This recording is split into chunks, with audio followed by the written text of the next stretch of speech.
Les âges, les ères et les cycles qui se sont écoulés depuis la première étincelle de la création divine ont été autant d'étapes involutives et de dégénérescences successives qui aboutissent aujourd'hui à l'extrême vieillesse du monde. Si les nations et les civilisations sont mortelles, aucune ne disparaît sans que Dieu n'envoie voyants et prophètes afin de les en avertir.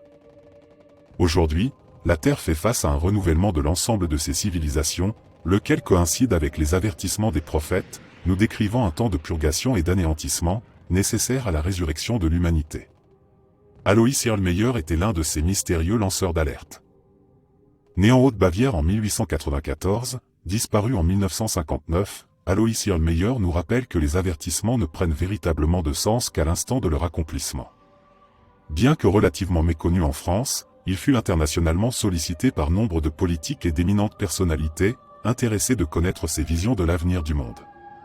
Si cet humble puisatier acquit une grande renommée à l'issue de la Deuxième Guerre mondiale, c'est bien à présent qu'il mérite toute notre attention.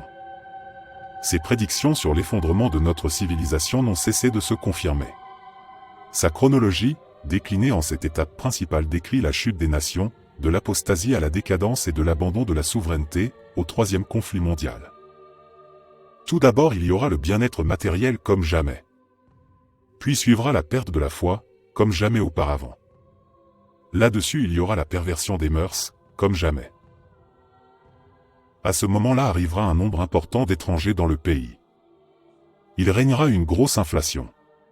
L'argent perdra encore et toujours de sa valeur. Suivra ensuite la révolution.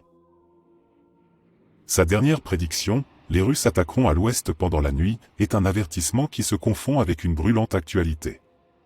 L'exactitude et la précision de ces visions sont autant d'ultimes mises en garde, destinées à nous préparer à ce qui nous semble encore impossible.